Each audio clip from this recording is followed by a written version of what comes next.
Mr. Sandeep Waslekar, an Indian thought leader on conflict resolution and global future, the president of Strategic Foresight Group, and has authored 3 books on governance and several research reports on managing future challenges.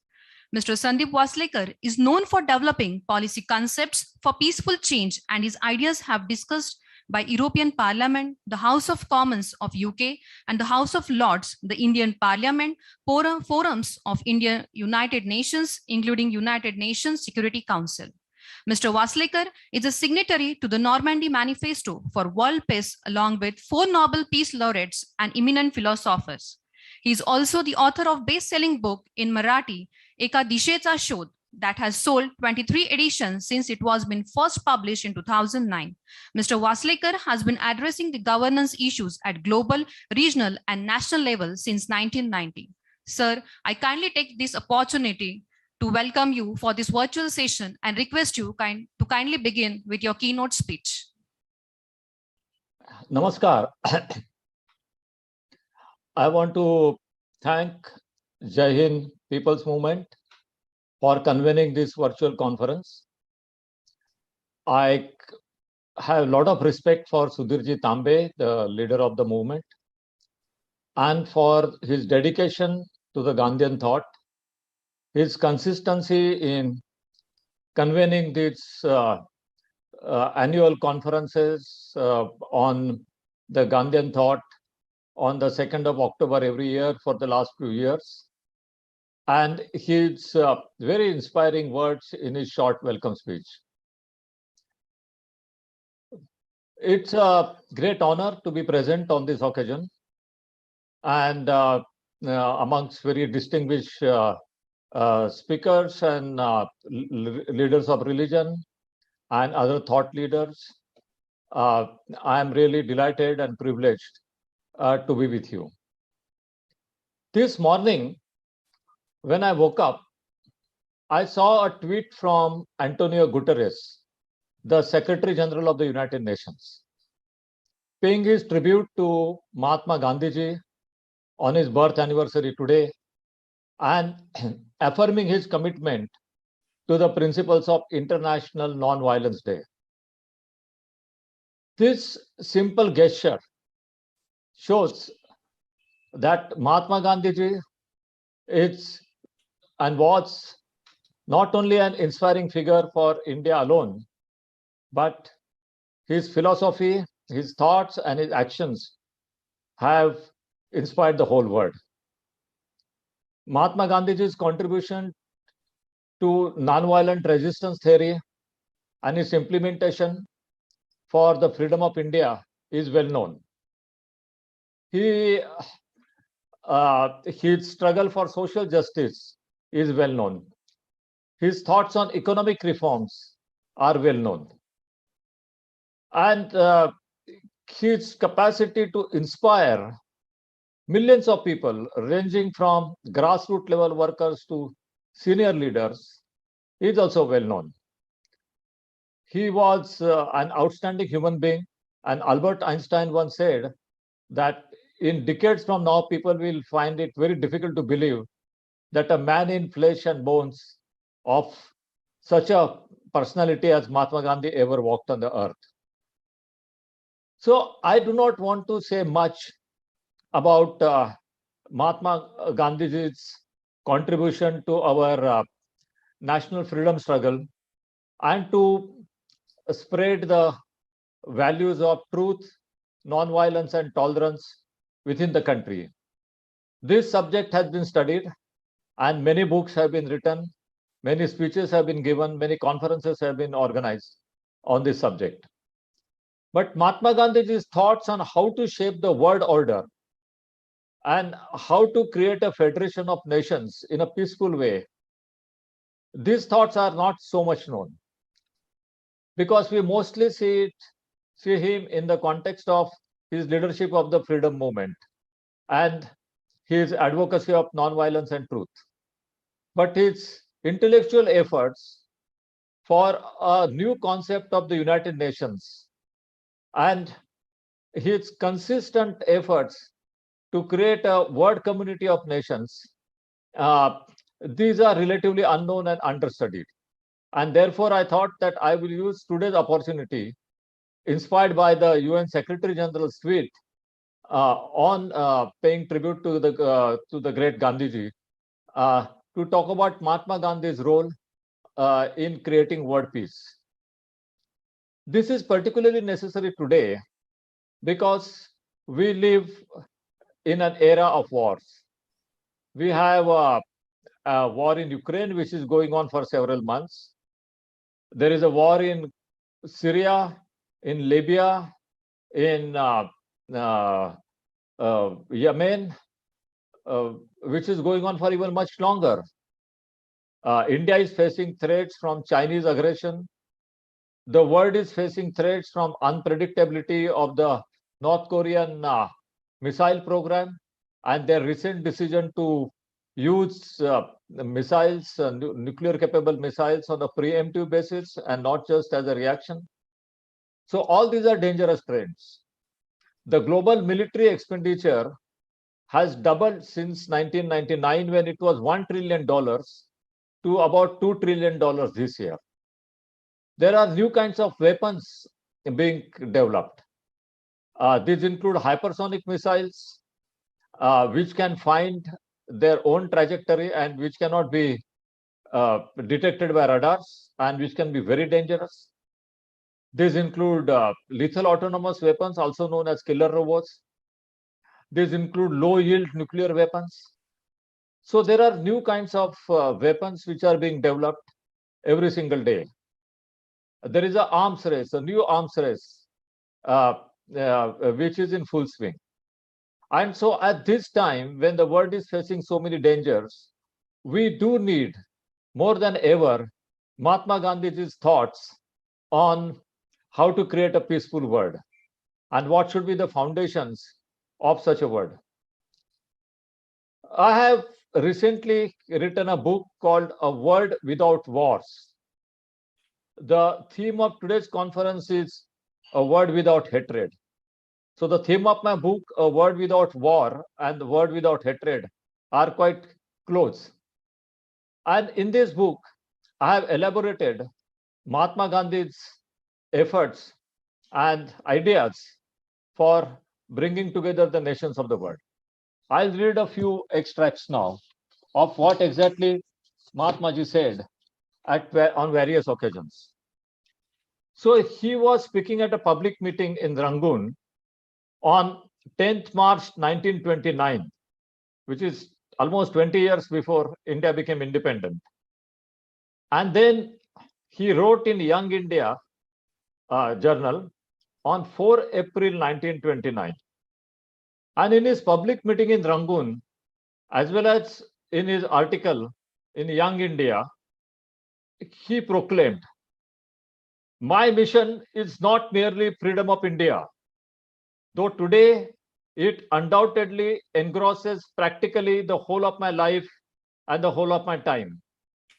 But through realization of freedom of India, I hope to realize and carry on the mission of the brotherhood of man. My patriotism is not an exclusive thing.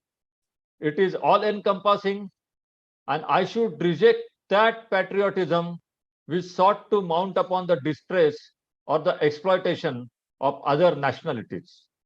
Such were his thoughts way back in 1929.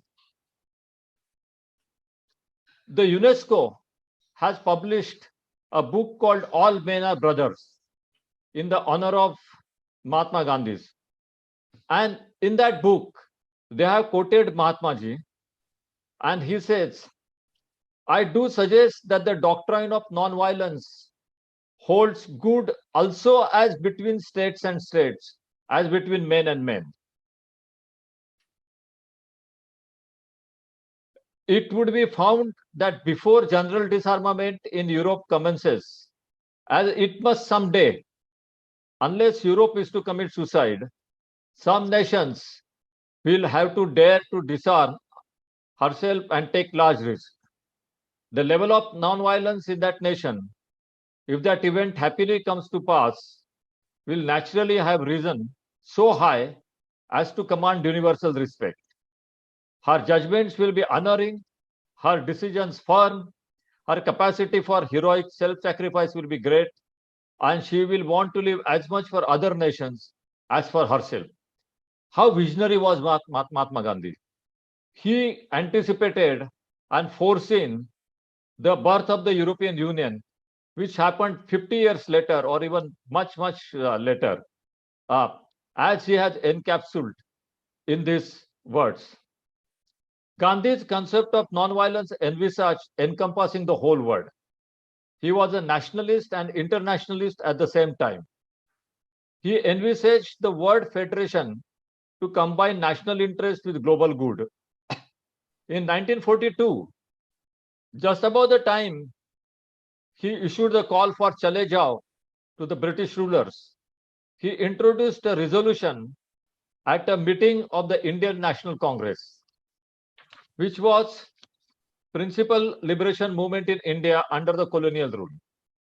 And the resolution said, written by Mahatma Gandhi, while the Indian National Congress must primarily be concerned with independence and defense of India in this hour of danger, the committee is of the opinion that the future of peace, security, and ordered progress of the world demand a world federation of free nations. And on no other basis can the problems of the modern world be solved. Such a world federation would ensure the freedom of its constituent nations, the prevention of aggression, and the exploitation by one nation over another, the protection of national ministries, the advancement of all backward areas and peoples, and the pooling of the world's resources for the common good of all. In his writings and speeches, Gandhiji clarified that the word federation he had in mind would involve renunciation of arms by all member states. In that sense, his ideas were very different from the United Nations which exists today and which has become dysfunctional precisely because of the arms race and because of the veto in the Security Council, which is guided by the ego of the five big powers. His idea was in many ways close to Immanuel Kant's concept of perpetual peace. But Kant believed that the word federation should be formed only by republican states, whereas Gandhiji believed that all nations and not only republican states should belong to the federation of states. He did not see value in collective use of force by the federation, as advocated by some of the other exponents of the International Federation of States. Gandhi went beyond the earlier exponents in extending the use of federation's resources to the common good of humanity, and particularly backward countries and backward communities. Mumbai Sarvodaya Mandal, or known as Bombay Sarvodaya Mandal, has compiled a sampling of Gandhiji's views on World Federation, published in Young India and Harijan. He was the editor of both the periodicals. Some of his remarks published in these two journals provide clues to his mind and his inner thoughts and his soul. Writing in Young India on 17 July 1924 and again on 26 December of the same year, he strongly supported interdependence of nations in a federal structure. He said that he was opposed to any notion of absolute independence. He said that an international federation was a long-term vision which could take years to becoming a reality, but the countries should prepare themselves for such a future. Moreover, nations of the world should look at interdependence on their own to create a voluntary partnership. Explaining his logic for renouncing violence in international affairs, he wrote in Young India even earlier on 21st October 1916 that the unity of nations had to be founded with superior moral fiber, and this would involve giving up the use of gunpowder. Gandhiji was persistent about his proposal about the Federation of Nations. He advocated it several times from 1916 to 1946. About the time he moved the resolution in the Congress Party. In 1942, He also made a strong plea in Harijan on 9 August 1942. World Federation is undoubtedly a greater and nobler end for free nations. It is a greater and nobler end for them to strive to promote federation than be self-centered, seeking only to preserve their own freedom. The very first step to a world federation is to recognize the freedom of conquered and exploited nations.